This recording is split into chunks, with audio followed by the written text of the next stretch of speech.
ಮಹಿಳೆಯರ ಬಗ್ಗೆ ಪ್ರತ್ಯೇಕವಾಗಿ ನಾನು ಒಂದು ನನ್ನ ಮನಸ್ಸಿಗೆ ಏನು ಬಂದಿರ್ತಂದ್ರೆ ಚೆನ್ನಾಗಿ ಅಮೆಂಡ್ಮೆಂಟ್. ಆದರೆ ತಲಾಕ್ ತಲಾಕ್ ತಲಾಕ್ ಅಂತ ಇತ್ತು, ನೀವು ಓದಿರ್ಬೋದು. ಮುಸ್ಲಿಂ ಹೆಣ್ಮಕ್ಳಿಗೆ ಗಂಡ ಬಿಡ್ಬೇಕಂದ್ರೆ ಬರೀ ತಲಾಕ್ ತಲಾಕ್ ಅಂತ 3 ಸಲ ಹೇಳ್ಬಿಟ್ರೆ ಗಂಡ ಅಂದ್ರೆ ಡೈವರ್ಸ್ ಆಗ್ತಾ ಇತ್ತು. ಅದು ಒಂದು ನಮ್ಮ ಪಾರ್ಲಿಮೆಂಟ್ ಅಲ್ಲಿ ಡಿಸಿಷನ್ ತಗೊಂಡು ಅದು ಅಬಾಲಿಷ್ ಮಾಡಿದ್ದಾರೆ. It's a very good decision. ಮಹಿಳೆಯರಿಗೆ ಒಂದು ಸ್ಟ್ರೆಂತ್ ಕೊಟ್ಟಿರೋದು ಅದು ಒಂದು ಡಿಸಿಷನ್. ಅದೇ ರೀತಿ ಈಗ ಸರ್ಕಾರದಲ್ಲಿ ಇರುವ ಕಾರ್ಯಕ್ರಮಗಳು ಬರೀ ನಮ್ಗೆ ಕಾನ್ಸ್ಟಿಟ್ಯೂಷನ್ ಅಲ್ಲಿ ನಮ್ಮ directive principles of state policy ಅಲ್ಲಿ state is obliged, is directed to do for the welfare of the women and children. Swachh Bharat, Swachh Bharat ಅಭಿಯಾನ ಅಂತ ಏನಿದೆ, ಇದರಿಂದ ಹೆಣ್ಮಕ್ಳಿಗೆ ಎಲ್ಲರಿಗೆ ಒಂದು ಟಾಯ್ಲೆಟ್ ಫೆಸಿಲಿಟಿ ಸಿಕ್ಕಿದೆ. ಈ ಟಾಯ್ಲೆಟ್ ಫೆಸಿಲಿಟಿ ಅನ್ನೋದು ನಮ್ಗೆ ಈ ಪಟ್ಟಣ ಪ್ರದೇಶದಲ್ಲಿ ನಮ್ಗೇನು ಅರ್ಥ ಆಗೋದಿಲ್ಲ. ಆದ್ರೆ ಗ್ರಾಮೀಣ ಪ್ರದೇಶದಲ್ಲಿ ಒಂದು ಬಾತ್ರೂಮ್, ಸ್ನಾನ ಮಾಡ್ಲಿಕ್ಕೆ ಬಾತ್ರೂಮ್ ಇಲ್ಲ, ಮತ್ತೆ ಬಾತ್ರೂಮ್ ಹೋಗ್ಲಿಕ್ಕೆ ಬಾತ್ರೂಮ್ ಇಲ್ಲ ಅಂದ್ರೆ ಎಷ್ಟು ಕಷ್ಟದಿಂದ ಹೆಣ್ಮಕ್ಳು ಇದ್ದಿರ್ಬಹುದು ಅಂತ ತಿಳ್ಕೊಳ್ಳಿ. ಸೊ ಈ ಸ್ವಚ್ಛ ಭಾರತ್ ನಿಂದ ಎಲ್ಲರಿಗೆ ಒಂದು ಒಳ್ಳೆ ಬಾತ್ರೂಮ್ ಫೆಸಿಲಿಟಿ ಸಿಕ್ಕಿದೆ. ಎರಡನೇದು ಏನಂದ್ರೆ ಉಜ್ವಲ ಪ್ರೋಗ್ರಾಮ್.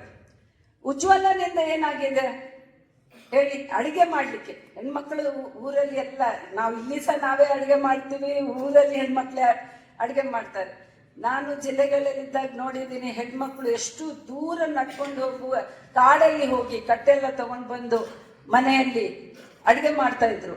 ಆ ಅಡಿಗೆ ಅದು ಏನು, ಅದು ಚಿಕ್ಕದು ಒಂದು ಸ್ಟವ್, ಅದು ಕೆರಸಿನ ಆಮೇಲೆ ಬಂತು. ಅದಕ್ಕಿಂತ ಮುಂದೆ ಬರೀ ಇದು ಏನಂದ್ರೆ ಈ ಕಟ್ಟೆ ಹಗ್ಗಿವಿ ಅದು ಊದೋದು, ಅದರಲ್ಲಿ ಅವ್ರದ್ದು ಹೆಲ್ತ್ ಎಷ್ಟು ಹಾಳಾಗ್ತಾ ಇತ್ತು. ಎಷ್ಟೋ ಹೆಣ್ಮಕ್ಳಿಗೆ ಆಸ್ತಮಾ ಬರೋದು, ಹೆಲ್ತ್ ಪ್ರಾಬ್ಲಮ್ ಆಗ್ತಾ ಇತ್ತು.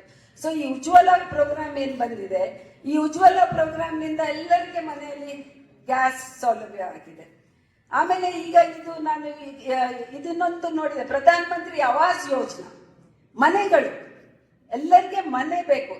ಮನೆ ಪ್ರಧಾನ ಮಂತ್ರಿ ಆವಾಸ್ ಯೋಜನಾದಲ್ಲಿ ಹೆಣ್ಮಕ್ಳ ಹೆಸರಲ್ಲಿ ಮನೆ ಕೊಟ್ಟಿದ್ದಾರೆ.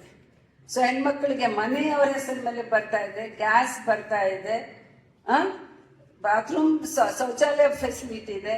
ಆಮೇಲೆ ಹರ್ ಘರ್ ಘರ್ ಲಕ್ಪತಿ ದೀದಿ ಪ್ರೋಗ್ರಾಮ್ ಅಲ್ಲಿ ಪ್ರತಿ ಮನೆಯಲ್ಲಿ, ಗ್ರಾಮೀಣ ಪ್ರದೇಶದಲ್ಲಿ ಈ ಸೆಲ್ಫ್ ಹೆಲ್ಪ್ ಗ್ರೂಪ್ಸ್ ಅಲ್ಲಿ ಪ್ರತಿ ಒಬ್ಬ ಮನೆಯಲ್ಲಿ ಹೆಣ್ಣು ಲಕ್ಪತಿ ಆಗ್ಬೇಕು ಅಂತ ಒಂದು ಕಾರ್ಯಕ್ರಮ ಇಟ್ಕೊಂಡಿದ್ದಾರೆ. ಅದೇ ರೀತಿ ಬೇಟಿ ಬಚಾವ್ ಬೇಟಿ ಪಡಾವ್. ನನಗೆ ಒಂದು ಏನಂದ್ರೆ ಸಂತೋಷವಾದ ವಿಷಯ ಏನಂದ್ರೆ, ನಾನು ಡೆಲ್ಲಿಯಲ್ಲಿ ಮಹಿಳಾ ಮತ್ತು ಮಕ್ಕಳ ಇಲಾಖೆ ಅಲ್ಲಿ ಕೆಲಸ ಮಾಡ್ತಾ ಇದ್ದಾಗ ಈ ಪ್ರೋಗ್ರಾಮ್ದು ಏನು ರೂಪಿಸಿರೋದು ನನ್ನ ಕೈಯಲ್ಲಿ ಆಯ್ತು. ಬದಲಾಯಿಸಿದ್ದು ಯಾರು ಅಂತ ಹೇಳಿದ್ರೆ, ಸಂವಿಧಾನದಲ್ಲೇ ಒಂದು ಪ್ರೊವಿಷನ್ ಇದೆ ಬದಲಾವಣೆ ಮಾಡ್ಲಿಕ್ಕೆ. ಆದ್ರೆ ಆ ಬದಲಾವಣೆ ಆದಾಗ ಅದು ಸಮಾಜಕ್ಕೆ ಒಳ್ಳೇದಾಗ್ಬೇಕು. ಸಮಾಜಕ್ಕೆ ಕೆಟ್ಟವಾಗಿ ಮಾಡ್ಲಿಕ್ಕೆ ಏನು ಸಂವಿಧಾನದಲ್ಲಿ ಬದಲಾವಣೆ ಮಾಡ್ಲಿಕ್ಕೆ ಒಂದು ಪ್ರೊವಿಷನ್ ಅಂಬೇಡ್ಕರ್ ಜಿ ಕೊಡ್ಲಿಲ್ಲ. ಏನಂದ್ರೆ ಏನಾದ್ರೂ ಒಳ್ಳೇದು ಸಮಾಜದಲ್ಲಿ ಆಗ್ಬೇಕು, ಜನರಿಗೆ ಉಪಯೋಗ ಆಗ್ಬೇಕಂತಿದ್ರೆ ಮಾತ್ರ ನಾವು ಅದು ಬದಲಾವಣೆ ಮಾಡಬೇಕು. ಮತ್ತೆ ನಮ್ಮ ಸರ್ಕಾರ ಬಂದ ನಂತರ ಏನೇನ್ ಬದಲಾವಣೆ ಆಗಿದೆ ಎಲ್ಲ ಜನರಿಗೆ, ಅದರಲ್ಲಿ ಹೆಣ್ಮಕ್ಳಿಗಾಗ್ಲಿ, SC/STs ಆಗ್ಲಿ, OBCs ಆಗ್ಲಿ, ಸಾಮಾನ್ಯ ಜನರಿಗಾಗ್ಲಿ ಎಲ್ಲರಿಗೂ ಏನು ಉಪಯೋಗ ಆಗಿದೆ ಅದೇ ರೀತಿ ಬದಲಾವಣೆ ಆಗಿದೆ. ವಾಜಪೇಯಿ ಅವರು ಬಂದ ತಕ್ಷಣ ಅವರು ಒಳ್ಳೆ ಅಮೆಂಡ್ಮೆಂಟ್ ಮಾಡಿದ್ರು, 79th ಅಮೆಂಡ್ಮೆಂಟ್. ಅದು ಏನಂದ್ರೆ extension of reservation for SC/STs, ಮತ್ತೆ ಅವ್ರಿಗೆ ಜಾಬ್ಸ್ ಅಲ್ಲಿ ಪ್ರೊಟೆಕ್ಷನ್ ಕೊಡೋದು, ಮತ್ತೆ ಪ್ರಮೋಷನ್ ಕೊಡ್ಸೋದು, ಇಂಥ ಎಲ್ಲ ಅವರು ಒಳ್ಳೆ ಒಳ್ಳೆ ಅಮೆಂಡ್ಮೆಂಟ್ಸ್ ತಂದಿದ್ರು.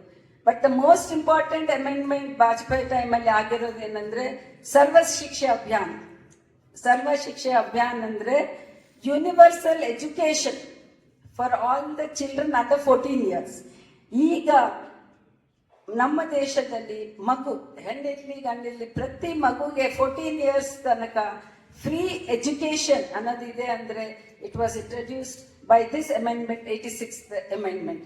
ಅಂದ್ರೆ ಈ ಅಮೆಂಡ್ಮೆಂಟ್ಸ್ ಅಲ್ಲಿ ನೀವು ನೋಡ್ತಾ ಇರ್ತೀರಾ, ಐದರ್ ಅದರಲ್ಲಿ ಎಲ್ಲ ಅಮೆಂಡ್ಮೆಂಟ್ಸ್ ಅಲ್ಲಿ there is a social justice, social impact ಇದೆ, ಸಾಮಾಜಿಕವಾದ ಒಂದು ಜನರ ಮೇಲೆ ಒಳ್ಳೆ ಪ್ರಭಾವ ಆಗಿದೆ ಇವರು ಮಾಡಿರೋದು ಅಮೆಂಡ್ಮೆಂಟ್ಸ್ ಅಲ್ಲಿ. ಸೊ ಈ ಅಮೆಂಡ್ಮೆಂಟ್ಸ್ ಅಲ್ಲಿ ಏನಾಗಿದೆ ಅಂದ್ರೆ ಪ್ರಗತಿ ಆಗಿದೆ, ಅಭಿವೃದ್ಧಿ ಆಗಿದೆ. ಸಾಮಾನ್ಯ ಎಲ್ಲ ಕಾಮನ್ ಅಂದ್ರೆ ಏನ್ ಹೇಳೋದು, ಈಕ್ವಾಲಿಟಿಗೆ ಒಂದು ಹೆಜ್ಜೆ ಈ ಅಮೆಂಡ್ಮೆಂಟ್ಸ್ ಅಲ್ಲಿ ಆಗಿದೆ.